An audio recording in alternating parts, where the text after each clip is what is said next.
Hola amigos, estamos hablando de reproducción asistida, fecundación artificial, inseminación artificial, etc. La última vez vimos algunos criterios, principios generales primero y luego criterios éticos, gracias a los cuales podemos hacer un discernimiento ético, un juicio ético, cuando se nos presenta, por ejemplo, la posibilidad de decir está bien o no está bien someterse a una técnica de reproducción asistida entre las muchas que hay. No todas son, desde el punto de vista técnico y ético, iguales. El primer criterio que vimos es el respeto de la vida humana. Cualquier comportamiento humano debe respetar, por lo menos, la vida humana. La vida humana también del embrión, que aunque sea chiquito, chiquito, es ya uno de nosotros, es uno como tú y yo fuimos una vez chiquitos embriones. Debe ser respetada la vida humana. Y hay técnicas de reproducción asistida y aplicaciones de estas técnicas que no respetan la vida humana. El segundo criterio es el respeto de la dignidad de quien va a nacer en el modo en que se le hace existir.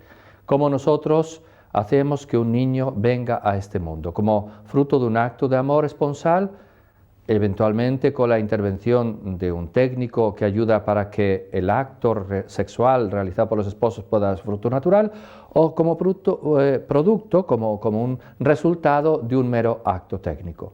Este segundo comportamiento no respeta la dignidad de la persona humana. La persona humana debe ser procreada, no meramente hecha, producida.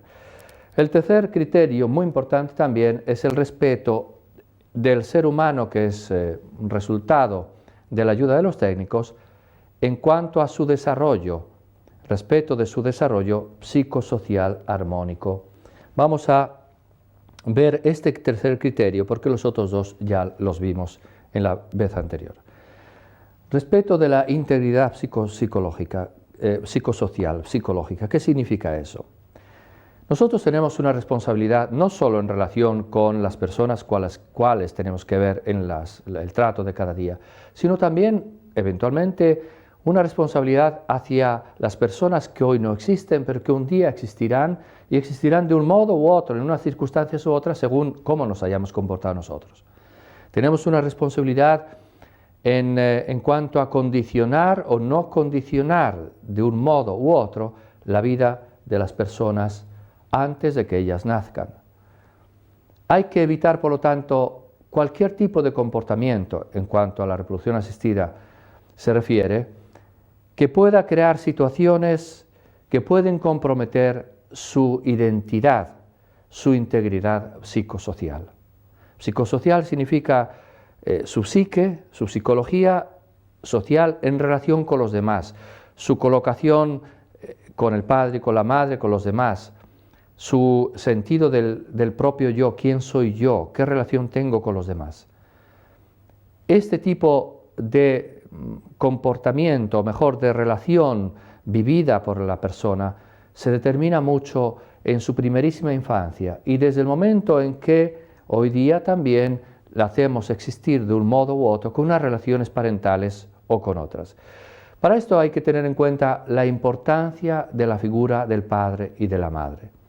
No es un cuento eso de que no da igual tener un padre y una madre y no tenerlos. Eso de que da igual si son dos padres o dos madres. No es igual. Hay estudios psicológicos ya muy firmes, muy documentados, que hacen ver que el niño crece mejor, crece más armónicamente cuando cuenta en su primerísima infancia con la figura del papá y de la mamá. Cada uno de ellos, papá y mamá, aporta aspectos diversos. Incluso hay un estudio muy hasta divertido, pero muy serio, que analiza el desarrollo neuronal del niño, que muestra que cuando está en relación con el padre o con la madre, se desarrollan aspectos neuronales de su cerebro, cerebrito chiquito, que se va desarrollando, que va formando las conexiones de las neuronas, las así llamadas sinapsis, se desarrolla de un modo diverso, hay estímulos diversos con el papá y con la mamá. La mamá es normalmente más dulce, incluso la misma voz, no tiene que disimular nada, es así, y es la que le da de pecho, la que le da de mamar, y es acogida, es ternura, es dulzura. Luego llega el papá con sus bigototes y le sacude y lo coge y lo tira por el aire, mamá, no, que se va a romper. Y esta interacción entre la dulzura materna, femenina, y un poquito más brusquedad del papá, ayuda muchísimo para que diversos aspectos de su desarrollo psicológico, incluso, repito, neuronal, a nivel cerebral, se vaya estimulando de un modo y otro complementariamente. Es muy importante reconocer esto, porque son datos además que nos ofrece la psicología, la ciencia.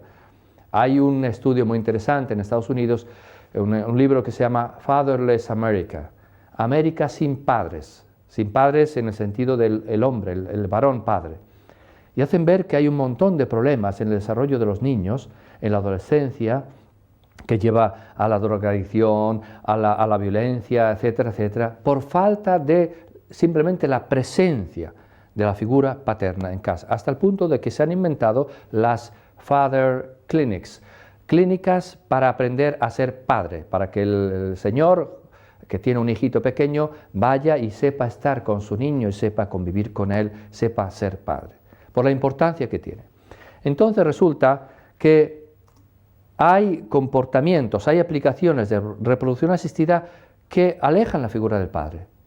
Me refiero a las prácticas de fecundación o de inseminación heteróloga, donde la mujer tiene un hijo que es suyo, en el sentido genético son sus gametos, son sus ovocitos los que han sido utilizados, pero no son del esposo, son de otro, de un fulano, de un anónimo quizás que donó el semen, a lo mejor un estudiante que se quería ganar unos dinerillos para pagarse la universidad y donó el semen a una banca de semen, y ahí tienen en esa banca de semen registrados los diversos prototipos, etcétera, y deciden tener el hijito con el semen de aquel señor joven o mayor y entonces esto es programar que exista un ser humano privado, desde el primer momento se le priva voluntariamente de la posibilidad de conocer a su papá, de saber por qué tiene esos rasgos, de vivir su primera infancia en esa integración de la paternidad y de la maternidad.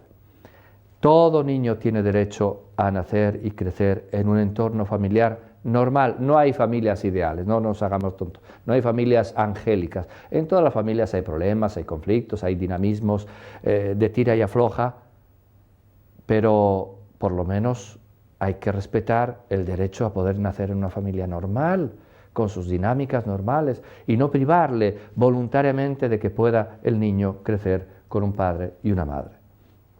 Hay también una consideración que es muy sencilla, pero muy importante.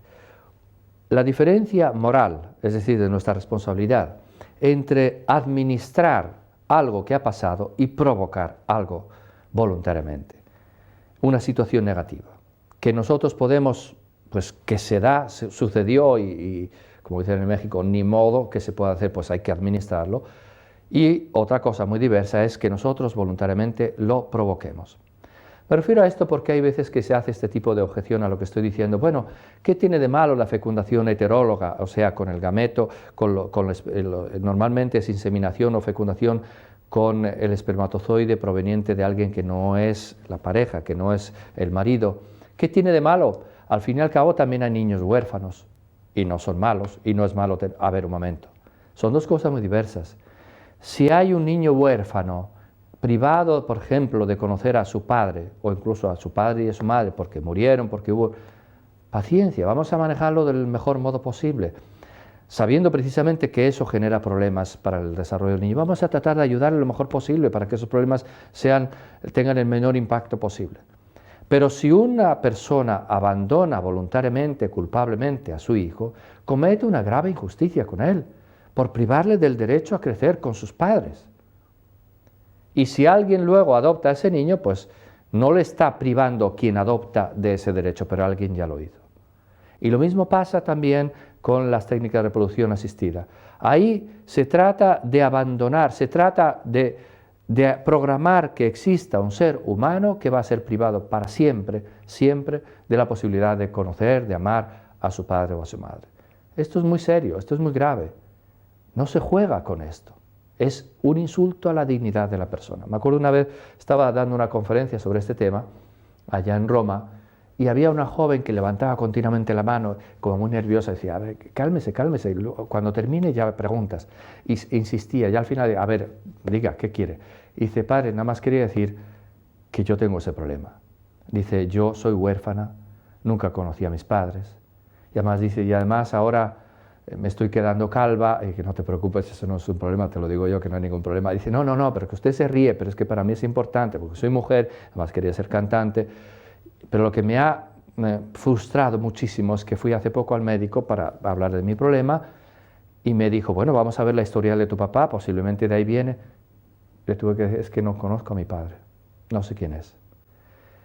Aún desde el punto de vista práctico, médico, es importante poder conocer a los padres, pero más aún en la hondura de la propia psicología, de la propia alma. ¿Quién soy yo? ¿De dónde vengo?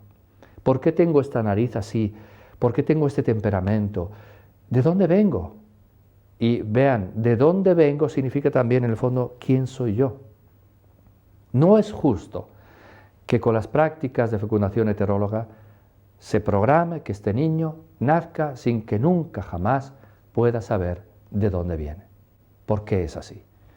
Y eso es lo que se hace hoy día con tantas prácticas, que se toma el esperma de un donador, de un amigo, de un tío, de una banca de semen, de un anónimo. ¿Y este niño de quién es hijo? De un anónimo. ¿Es esto respetuoso de la dignidad humana? Yo creo que no. No es respetuoso. Y vean, ya están llegando los primeros casos, bueno, ya han llegado bastantes, pero se van conociendo casos de personas que muestran precisamente esto. Les cuento solo dos casos muy emblemáticos. Uno es una niña, me parece que era canadiense, que a los 13 años se empeñó en saber quién era su padre, porque era hija de fecundación in vitro o de inseminación artificial, no recuerdo, heteróloga.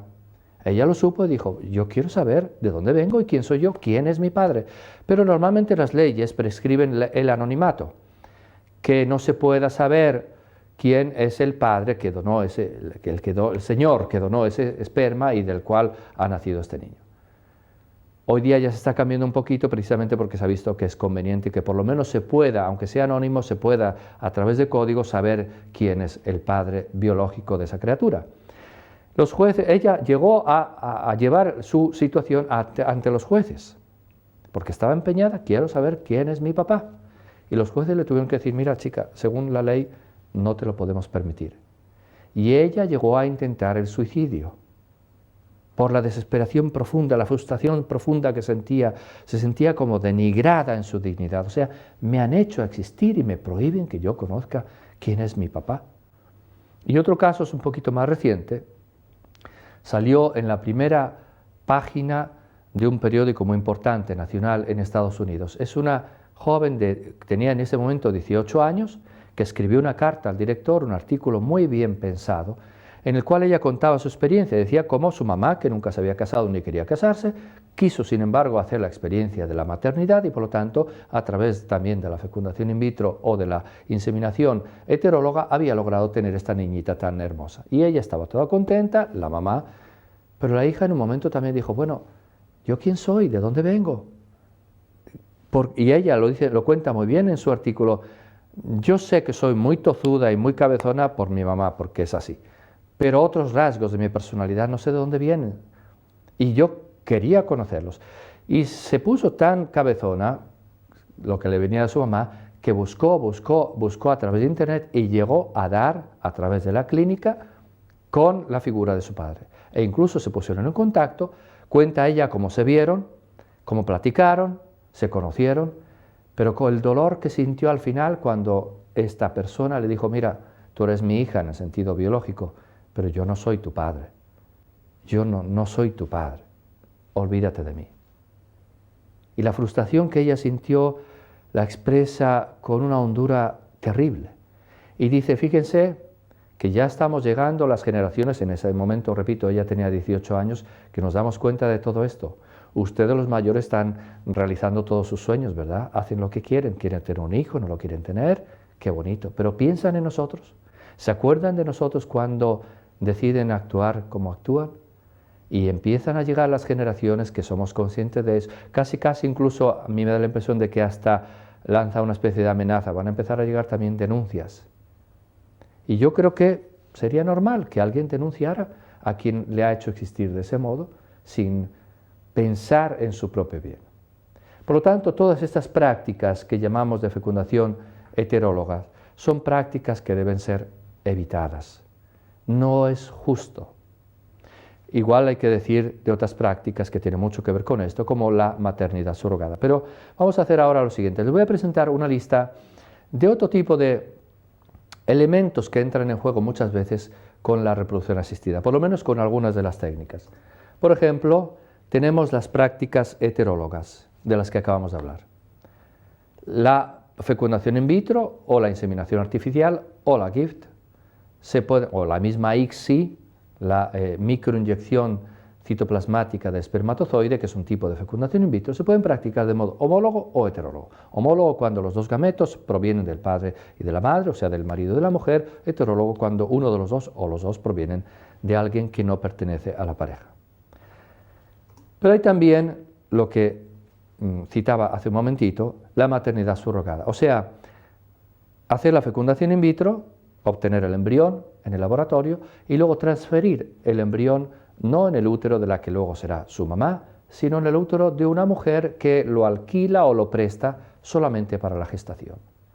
También aquí tenemos que preguntarnos seriamente, ¿realmente esto es respetuoso, por una parte, de la dignidad de la madre, que es convertida casi, su cuerpo es convertido en una especie de incubadora nada más, que gesta nada más al niño para luego, como un servicio o a pago o gratuito, que luego simplemente hace que el niño pase a la persona que lo encargó? Dignidad de la mujer, pero también dignidad de ese niño que va a nacer y que va a ser gestado en el seno de una que no es su madre, que no va a ser su madre, que no se va a interesar después por él o por ella, por este niñito. De hecho, se sabe hoy día, con los estudios que hay de el crecimiento del feto en el seno de la madre, que al final de la gestación, de los 9 meses de gestación, el niño reconoce la voz de la madre, lo reconoce muy bien y la distingue de la del papá y de las demás personas. El niño se identifica profundamente con esta figura que todavía no conoce con sus ojos, pero en la que se siente acogido. Y luego se separa y se le dice, no, eso era solo un encargo, ahora tú eres hijo de esta otra persona. Eso no es respetuoso de la dignidad de la persona. No, es jugar con la identidad de una persona. Eso no es justo.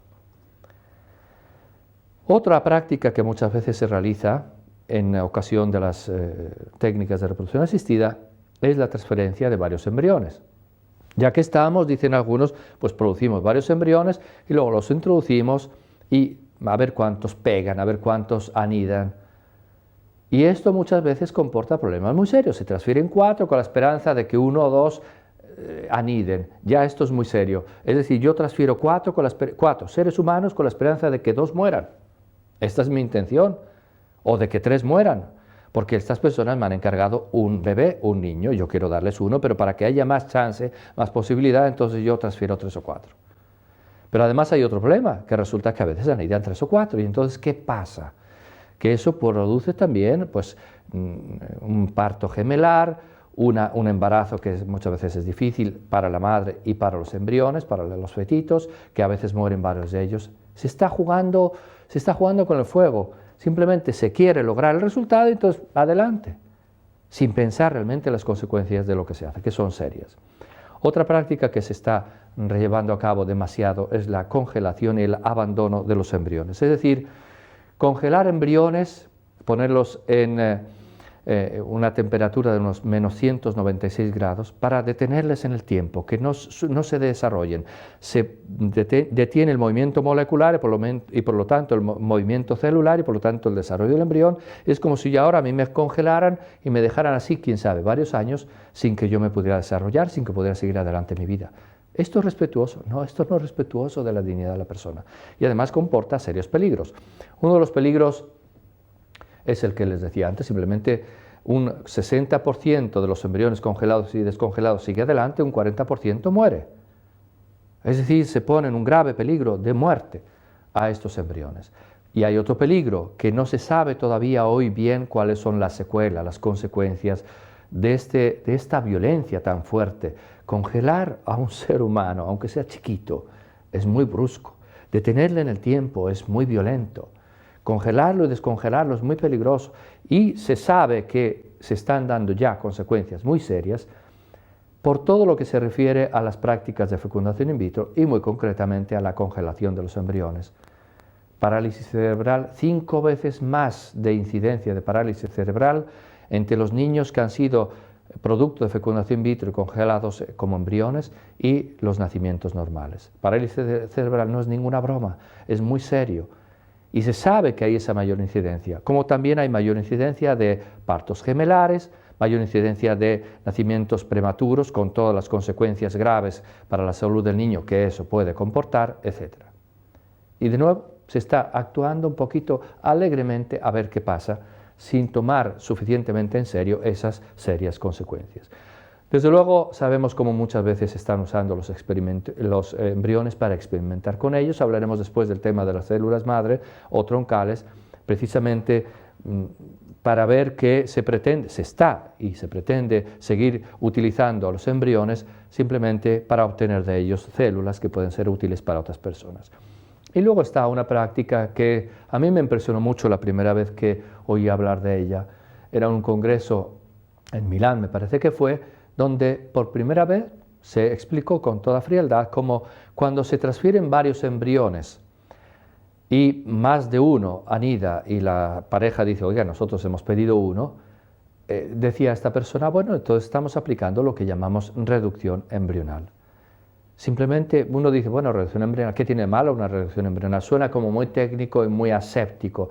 ¿En qué consiste? Muy sencillo, decía él, dejamos que los embriones sigan adelante creciendo y si hemos decidido, por ejemplo, que tengan un niño solo y son 3, pues entonces a 2 de los embriones, ya una vez más creciditos, les inyectamos una aguja, les introducimos una aguja en la cavidad cardíaca, depositamos, por ejemplo, potasio y por lo tanto se envenena y muere, en la esperanza de que el otro, el que ha sido escogido para seguir adelante, pueda seguir viviendo y no muera por la necrosis de los otros 2 embrioncitos que han muerto ahí a su lado en el mismo seno de la madre. Uno dice, bueno, entonces aquí estamos jugando, o sea, estoy empeñado en tener un hijo, fuerzo las cosas para hacer fecundación in vitro y una vez que lo he logrado, como son más de los que yo quería, entonces tengo que reducir, es decir, matar a 2, a 3 para que nazca otro. Yo no sé cómo no nos damos cuenta de que esto es simplemente aberrante. Hay aquí una falta total de lógica, de sentido ético. Es el capricho por el capricho o la voluntad por la voluntad, porque hay que reconocer que la voluntad de tener un hijo es importante. Cuando 2 personas están casadas, entonces realizan su matrimonio, lo completan, lo llevan a su plenitud también a través de la paternidad y maternidad. El motivo es muy importante, pero como decíamos en otra ocasión, siempre que nosotros realizamos un acto humano, cualquiera que sea un comportamiento voluntario, tenemos que querer lograr lo que es bueno, pero también haciendo el bien y nunca haciendo el mal.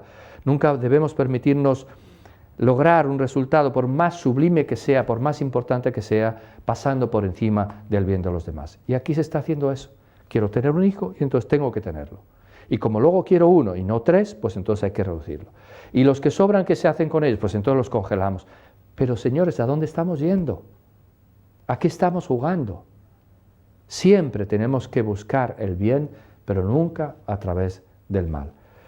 Y por ello mismo, y termino, podríamos hacer una aplicación de estos criterios que hemos recordado a los 4 grupos de los cuales hablábamos en una ocasión para clasificar las diversas técnicas.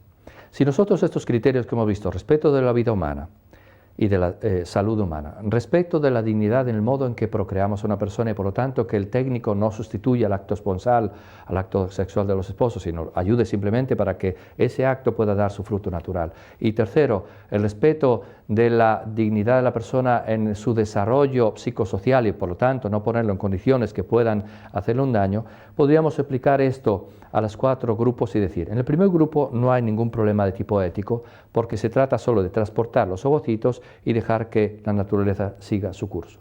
En el segundo grupo hay que ver si se trata de prácticas homólogas o heterólogas. Si son homólogas podría ser aceptable, pero solo a partir de la relación de los esposos, de forma que el técnico complemente ese dinamismo que han creado los esposos en su relación sexual. Por lo tanto, los esposos tienen su relación sexual, de esa relación sexual se toma una parte del esperma que se vuelve a introducir para que siga su curso y pueda ayudar para que el acto de los esposos pueda ya dar su fruto natural. En el tercer grupo tenemos fundamentalmente la GIFT y el juicio es más o menos el mismo que hemos dado para la inseminación artificial, la así llamada inseminación artificial impropiamente dicha. En el cuarto grupo, donde se da la fecundación extracorpórea, realmente ninguno de los tres criterios se cumplen. Es un grupo, el de la fecundación in vitro, la ICSI, etcétera, que nosotros desde el punto de vista racional y desde el punto de vista cristiano no podemos aceptar.